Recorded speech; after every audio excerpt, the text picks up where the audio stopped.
Hi guys, ఎలా ఉన్నారు? మరో ఇంట్రెస్టింగ్ వీడియోతో మళ్ళీ మీ ముందుకు వచ్చాను. ఈ వీడియో చివరి వరకు చూసి నచ్చితే ఒక లైక్ వేసుకోండి. ఓకే, ఇక వీడియో స్టార్ట్ చేద్దాం. మా గేదె చస్తే చచ్చింది కానీ ఎదిరింటి గేదె పాలివ్వకూడదు అన్నట్టుంది. మెగా పిఆర్ టీం ఎవరమని గుస్సా అవుతున్నారు మన ట్రేడ్ పండితులు చిరిగిన నిక్కర్లు వేసుకొని తిరిగే టైంలో శరణమన్నయ్య ఇండస్ట్రీలోకి ఎంట్రీ ఇచ్చాడు. ఇంత పొడుగు చాపేసి అన్నయ్యని కూర్చోబెట్టి పట్టపగలే లైటింగ్ వేసి అన్నయ్యవి రెండు చేతులు పైకి లేపి గ్రాండ్గా ఫ్యాన్స్కి పరిచయం చేశాడు చిరంజీవి. చేతులు లేపినంత ఈజీగా అన్నయ్య పైకి లేవలేకపోతున్నాడు. 3 పుష్కరాల కాలమైనా ఇంకా అన్నయ్యకి సపరేట్ ఫ్యాన్ బేస్ లేదు. తండ్రి బాబాయ్ ఫ్యాన్సే ఇంకా జాకీలేస్తున్నారు. అన్నయ్యని లేపడానికి దారిన పోయే శనిని నెత్తి మీద నుంచి పొమ్మన్నట్టు ప్రతి హీరో ఫ్యాన్స్ని హీరోలని గెలుక్కుంటూ ఉంటారు వీళ్ళు.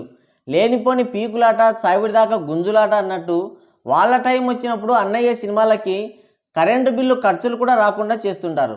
అప్పుడెప్పుడో రాజమౌళి పుణ్యాన మగధీర అనే ఒక సినిమా హిట్ వచ్చింది. మళ్ళీ 2 యుగాల తర్వాత RRR రూపంలో మరో హిట్ పడింది. అది కూడా రాజమౌళి సినిమానే. పైగా దాంట్లో యాక్టింగ్కి, స్క్రీన్ ప్రజెన్స్కి కేర్ ఆఫ్ అడ్రస్ అయిన యంగ్ టైగర్ ఎన్టీఆర్ కూడా ఉన్నాడు. ఆ 2 సినిమాలని తీసేసి చూస్తే గోచిగుడ్డకి ఎక్కువ, తలగుడ్డకి తక్కువ అన్నయ్య సాధించిన రికార్డులు. నలుగురితో నారాయణ, కులంతో గోవింద అని కాలం వెల్లదీస్తున్నాడు. ఎవరన్నా ఏమన్నా అంటే నా పాతివ్రత్యం ఏంటో నా మొదటి మొగుడికి తెలుసన్నట్టు RRR గురించి చెప్తూ ఉంటారు ఇప్పటికి కూడా. అది వచ్చిపోయి కూడా కొన్ని యుగాలు గడిచిపోయింది. అయినా సరే ఇంకా దాని గురించే డబ్బాలు కొట్టుకొని కాలం వెల్లదీస్తూ ఉంటాడు. చూపులకి సుందరి, మాటలకు మందరి అని, పేరుకేమో గూగుల్ స్టార్ అని పెట్టుకున్నాడు. కలెక్షన్స్ ఏమో మైదా పిండి ఖర్చులకు కూడా రావడం లేదు.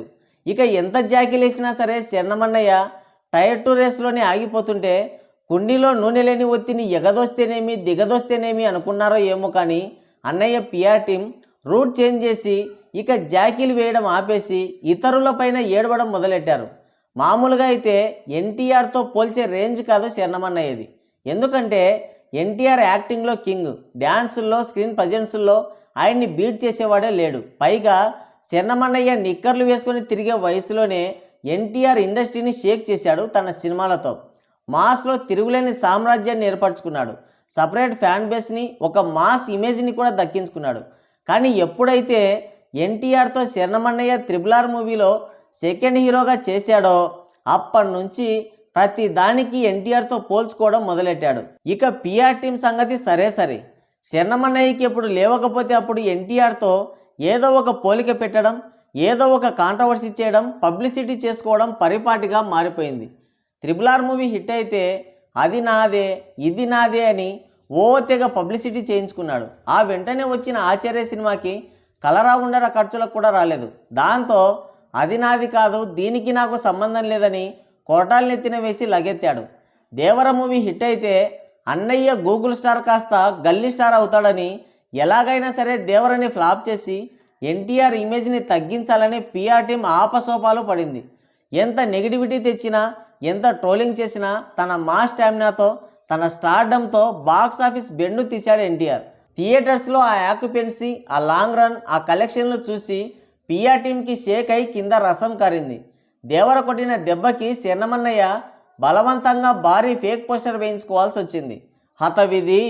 2 ఇండస్ట్రీ హిట్లున్న హీరో కూడా ఎన్టీఆర్ దెబ్బకి ఫేక్ పోస్టర్లు వేయించుకోవాల్సి వచ్చింది అని తెగ బాధపడిపోయారు మన ట్రేడ్ పండితులు. అప్పుడు శరణమన్నయ్యను ఎన్టీఆర్తో కంపేర్ చేసి ఏదో పీకుదామని చూశారు. చివరికి ఎవడు తీసుకున్న గోతిలో వాడే పడ్డాడు. ఇప్పుడు వార్ 2 టీజర్ వచ్చింది. ఇప్పుడు హృతిక్ అన్నయ్యని అడ్డం పెట్టుకొని ఎన్టీఆర్ని దెబ్బేయాలని చూస్తున్నారు.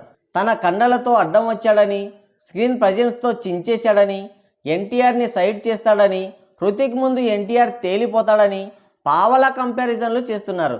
ఎంత పొడవు ఉందనేది కాదు ముఖ్యం, ఎలా పర్ఫామ్ చేస్తుందన్నదే మ్యాటర్. అసలు హృతిక్ రోషన్ ఎన్టీఆర్తో ఏ మూలకి సరిపోడు. పొడవు ఉంటేనే ఏదో చించుతారనుకుంటే టాలీవుడ్లో అంత పొడుగున్నోళ్ళు చాలామంది ఉన్నారు కదా. నాగబాబు ఉన్నాడు, వరుణ్ బాబు ఉన్నాడు, ఇంకా చాలామంది ఉన్నారు. ఏపుగా ఎదురు బొంగులాగా పెరిగి. సచిన్ హైట్ ఎంత, ఆయన కొట్టిన రికార్డులేంటి? అమీర్ ఖాన్ హైట్ ఎంత? దంగల్ మూవీతో 2000 కోట్లు కొట్టాడు. అంతెందుకు, మన పొట్టి రాంబాబు హైట్ ఎంత, అదే మన చెన్నమన్నయ్య హైట్ ఎంత, ఇక్కడ పొడవుతో కాదు బాక్స్ ఆఫీస్ స్టామినా ఎంత, యాక్టింగ్ పొటెన్షియాలిటీ ఎంత, అది కదా కావాల్సింది. మన పొట్టి రాంబాబు RRR కంటే ముందు చేసిన వినయ వీరయ్యరామ సినిమా డే 1 కలెక్షన్స్ ఎంత, 32 కోట్లు. అదే 32 కోట్ల గ్రాస్ కలెక్షన్స్ వచ్చాయి. అదే RRR కంటే ముందు ఎన్టీఆర్ చేసిన అరవింద సమేత డే 1 కలెక్షన్స్ 58 కోట్ల గ్రాస్ కలెక్షన్స్ వచ్చాయి. ఇప్పుడు అంత పొడవు ఉంది ఇంత పొడవు ఉందని చెప్తున్న హృతిక్ అన్నయ్యది ఎంత పొడవో చూద్దాం. హృతిక్ అన్నయ్య last movie fighter day 1 collections ఎంతో తెలుసా? 36 కోట్ల గ్రాస్ కలెక్షన్స్, 22 కోట్ల నెట్ వచ్చింది. ఇది ఎన్టీఆర్ రీజనల్ ఫిలిం అయిన అరవింద సమేత డే 1 కలెక్షన్స్కి కూడా సమానం కాదు. ఇక ఎన్టీఆర్ దేవరా డే 1 కలెక్షన్ 175 కోట్లు. అంటే హృతిక్ రోషన్ డే 1 కలెక్షన్స్ కంటే 5 టైమ్స్ ఎక్కువ. ఇంత పొడవున్న హృతిక్ అన్నయ్య ఇప్పుడు ఏ మూలన ఉన్నాడు? అంత పొడవున్న హృతిక్ అన్నయ్యతో కావడం లేదనే వైఆర్ఎఫ్ వాళ్ళు పాన్ ఇండియన్లో సక్సెస్ అవ్వాలని ఏరి కోరి మరీ ఎన్టీఆర్ని తీసుకున్నారు. ఇప్పుడు చెప్పండి, పొడవు ఉంటే సరిపోద్దా అని అడుగుతున్నారు మన ట్రేడ్ పండితులు. ఇప్పుడు చెప్పండి, హృతిక్ అన్నయ్య ఏ విధంగా ఎన్టీఆర్ని డామినేట్ చేశాడో మీకేమన్నా తెలిస్తే మీ అమూల్యమైన అభిప్రాయాన్ని కింద కామెంట్ సెక్షన్లో కామెంట్ చేయండి. సో గాయ్స్, ఇది వీడియో. మరోసారి మరో ఇంట్రెస్టింగ్ వీడియోతో మళ్ళీ కలుద్దాం. Thank you, take care, bye bye.